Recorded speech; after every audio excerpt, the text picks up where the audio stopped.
यहाँ पर हाँ ठीक है। यहाँ पर उपस्थित सभी मीडिया बंधुओं को और मित्रों को बहुत बहुत स्वागत है। ये सस्पेंस आपको मैं ये कर रहा हूँ कि यहाँ जबलपुर में 11 तारीख को बैंक ऑफ महाराष्ट्र में ये कैश वैन जो एटीएम में डिपॉजिट करने जा रही थी पैसा, तो उसके साथ एक वारदात हुआ था जो आप सब लोगों को मालूम है, आपने रिपोर्ट भी किया था। मैं आप सभी लोगों को धन्यवाद देता हूं कि आपने पुलिस पे जो कार्यप्रणाली है इस समय जो ट्रेस करने के लिए उसमें काफ़ी सपोर्ट आप लोगों ने दिया था। वैसे हमारा डीजी साहब का भी धन्यवाद है, उन्होंने हमारा मोटिवेशन रखा और हम पे भरोसा रखा कि हम लोग ये वारदात का खुलासा कर सकते हैं। इस वारदात जब हम लोग मौके वारदात पे गए थे और तरीके वारदात को देखे थे तो हम लोग उस समय ही थोड़ा शंका आ रहा था कि ये जबलपुर या आसपास के इलाकों के क्रिमिनल्स के अलावा और किसी का भी इसमें हाथ हो सकता है, क्योंकि इस प्रकार का पीछे कभी इस प्रकार का घटना कोई हमारे क्षेत्र में हुआ नहीं था। तो इसको लेते हुए फिर फुटेज जैसा ही मिला था हमारा कैमरा से, उस फुटेज से काम हुआ था। फिर हम लोगों ने सभी जितने भी पुलिस अधिकारी थे जो जबलपुर के, इस घटना के लिए मेरे कार्यालय में एक मीटिंग हुआ था और सभी लोगों को इनिशियली प्रिलिमिनरी हम लोगों ने अलग अलग टास्क दिया था।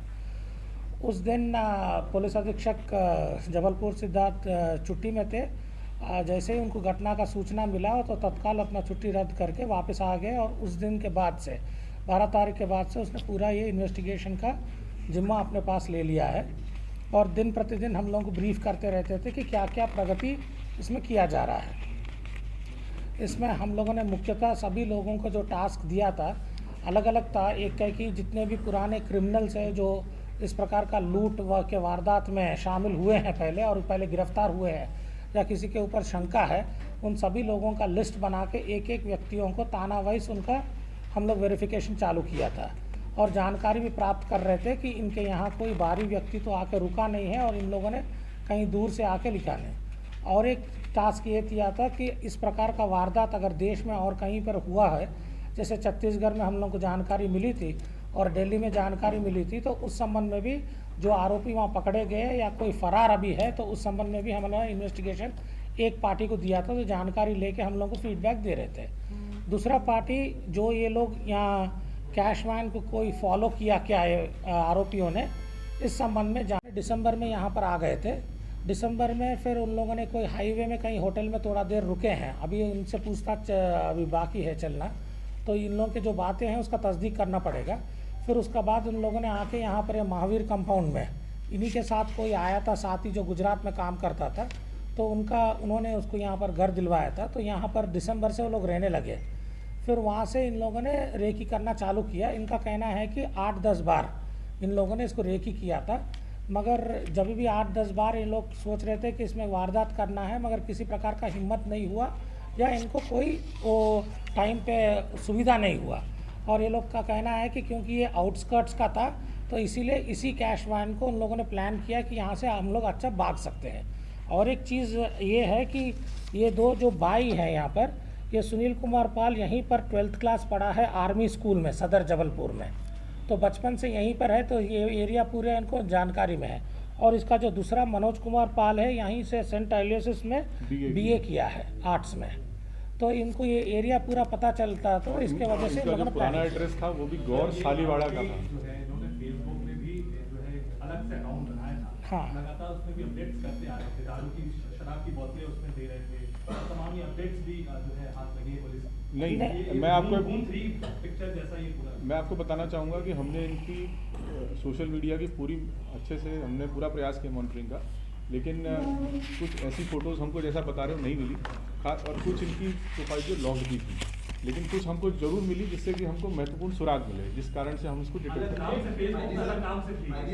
उनका अलग नाम नहीं था, उस नाम से उन्होंने प्रोफाइल ही नहीं की। लेकिन आपने 32 लाख के ऊपर बरामद किया, यहाँ कंफ्यूजन क्या उस कंपनी ने आपको मिसगाइड किया या बैंकर ने आपको मिसगाइड किया? नहीं, एक्चुअली जैसा आप लोग जानते हो जिस दिन घटना हुआ था एक वो गनमैन की तो स्पॉट पे ही मृत्यु हो गई थी और दूसरे लोग काफ़ी गंभीर रूप से घायल थे। इन लोगों का ये कंपनी का कहना है कि जब भी ये लोग कैश डिपॉजिट करते रहते हैं तो ये लोग इमीडिएटली एक व्हाट्सअप भेजते हैं कि हम लोगों ने इतना कैश जमा कर दिया था। मगर ये लोगों ने क्या है कि इकट्ठा एक बार व्हाट्सअप भेजने का सोचा था करने के लिए, तो उस दिन हमारे पास कोई चारा नहीं था क्योंकि वो 2 लोग घायल थे और कंपनी के पास भी कोई जानकारी नहीं थी। तो हमने कंपनी से पूछा कि इस एटीएम में कितना जमा होना था, तो उसके आधार पे हम लोगों ने 6 लाख उसमें डिसाइड किया। फिर कंपनी ने बोला कि हम लोग जब ये ठीक हो जाएंगे फिर इनसे पूछताछ करके एक फिगर को आएंगे। तो इनके पास वो विसंगतियाँ तो थी उसके पास, मगर जब इन लोगों के पास जब आरोपियों को पकड़े थे, जब उनके निशानदेही पे जब मिला था तो उसमें टोटल इन लोगों ने बताया 33 लाख है। सिद्धार्थ ने लगातार उनसे संपर्क में रहा और जानकारी लेके 2 आरोपियों को पकड़ने में सफलता हुआ था और उन्हीं के निशानदेही पे फिर हम लोगों ने उनके लूटे हुए कैश को भी हम लोग बरामद किए। आरोपियों से अभी हम लोगों ने प्रिलिमिनरी पूछताछ किया गया। आरोपियों तो हर बार आप जानते हो कि अपराधी कुछ तथ्य छुपाते हैं, कुछ गुमराह करने का प्रयास करते हैं, तो इसको दृष्टिगत रखते हुए जो उन लोगों ने हम लोग अभी प्रारंभिक स्टेज पे बताया उसके आधार पे हम लोग आपको बता रहे हैं। इसमें एक आरोपी का नाम, दोनों भाई है, सगे भाई है। एक आरोपी का नाम सुनील कुमार पाल है जो 24 वर्ष का है और दूसरा का है कि मनोज कुमार पाल है। ये दोनों क्या है, उनके सगे बाप है हंसराज पाल जो वाराणसी में रहते खेती करते हैं। तो इनको, इन दोनों व्यक्तियों को हंसराज पाल ने अपने छोटे भाई जो है आर्मी में रिटायर्ड जेसीओ है, वो उनको जो श्यामलाल जी हैं, श्यामलाल पाल, उनको गोद लेने के लिए दिया था।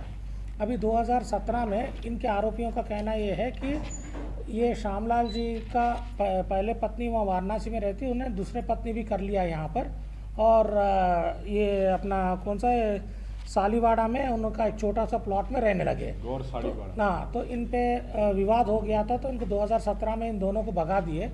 तो फिर इन लोगों के पास कुछ पैसा वगैरह नहीं था, तो इनकी दादी जो वाराणसी में रहती है, तो उन्होंने ये पूरा दृष्टि रखते हुए इन लोगों के नाम पे 1-1 बीघा ज़मीन जो इसका चाचा का हिस्से का है वो इन लड़कों पे कर दिया था।